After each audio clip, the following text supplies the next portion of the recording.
ಲಕ ಲಕ ಲಕ ಎಲ್ಲ ಏನು ಮಾಡ್ತಿದ್ದೀರಾ? ಬರ್ರ ಬರ್ರ ಬರ್ರ ಬರ್ರ. ಕಳೆದ 4-5 ದಿನಗಳಿಂದ ರಾಜ್ಯದ ಪ್ರತಿಯೊಂದು ಆಫೀಸ್ನಲ್ಲಾಗಿರಬಹುದು, ಗಲ್ಲಿಯಲ್ಲಾಗಿರಬಹುದು, ಮನೆಗಳಲ್ಲಾಗಿರಬಹುದು, ಫ್ರೆಂಡ್ಸ್ ಮೀಟ್ ಮಾಡುವಂತ ಜಾಗದಲ್ಲಾಗಿರಬಹುದು, RCB ಮ್ಯಾನೇಜ್ಮೆಂಟ್ ಬಗ್ಗೆನೇ ಚರ್ಚೆ ಆಗ್ತಾ ಇದೆ.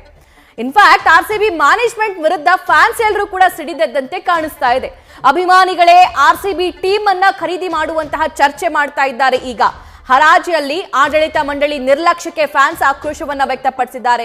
ಒಳ್ಳೊಳ್ಳೆ ಸ್ಟಾರ್ ಆಟಗಾರರನ್ನ ನಾವು ಕಳೆದುಕೊಂಡಿದ್ದೀವಿ, ಅಂತಹ ಸ್ಟಾರ್ ಆಟಗಾರರನ್ನ ನಾವು ಫ್ಯಾನ್ಸೇ ಖರೀದಿ ಮಾಡಬಹುದು ಅಂತ ಹೇಳಿ ಈಗ ಗರಂ ಆಗಿದ್ದಾರೆ. ಈ ಹಿನ್ನೆಲೆಯಲ್ಲಿ ಕನ್ನಡಿಗರೇ ತಂಡವನ್ನ ಖರೀದಿಸುವಂತಹ ಚರ್ಚೆ ಮಾಡ್ತಾ ಇದ್ದಾರೆ. RCB ಫ್ಯಾನ್ಸ್ ಅಸೋಸಿಯೇಷನ್ ಹೆಸರಲ್ಲಿ ಒಂದು ಪೋಸ್ಟರ್ ನೀವು ಗಮನಿಸ್ತಾ ಇದ್ದೀರಿ.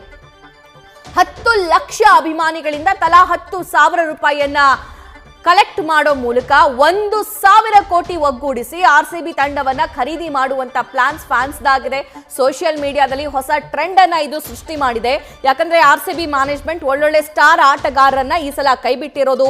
ಮೊಹಮ್ಮದ್ ಸಿರಾಜ್, ಮ್ಯಾಕ್ಸ್ವೆಲ್ ಆಗಿರಬಹುದು, ವಿಲ್ ಜಾಕ್ ಆಗಿರಬಹುದು, ವೈಶಾಖ್, ವಿಜಯ್ ಕುಮಾರ್ ಅವರಾಗಿರಬಹುದು ಮತ್ತು KL ರಾಹುಲ್ ಕೂಡ RCBಗೆ ಈ ಸಲ ಬರ್ತಾರೆ ಅನ್ನುವಂತ ನಿರೀಕ್ಷೆ ಇತ್ತು. ಅದೆಲ್ಲವೂ ಕೂಡ ಸದ್ಯಕ್ಕೆ ಹುಸಿಯಾಗಿದೆ.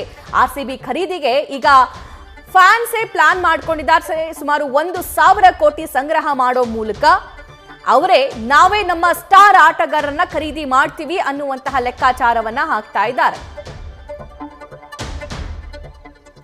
ಹಾಲಿ RCB ಮಾಲೀಕರಿಂದ ತಂಡವನ್ನ ಖರೀದಿಸೋದಾಗಿ ಫ್ಯಾನ್ಸೇ ಈಗ ಚರ್ಚೆ ಮಾಡ್ತಾ ಇದ್ದಾರೆ. ಅಭಿಮಾನಿಗಳೇ ಖರೀದಿ ಮಾಡಿಕೊಳ್ಳುವಂತಹ ಮಹತ್ವದ ಗುರಿ ಹೊಂದಿದ್ದಾರೆ.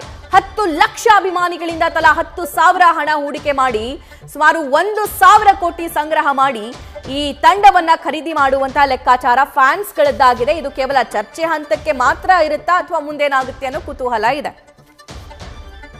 ಈ MTV ಸಿಟಿ ಯುಗದಲ್ಲಿ ಖುಷಿಯಾಗಿರುತ್ತೆ.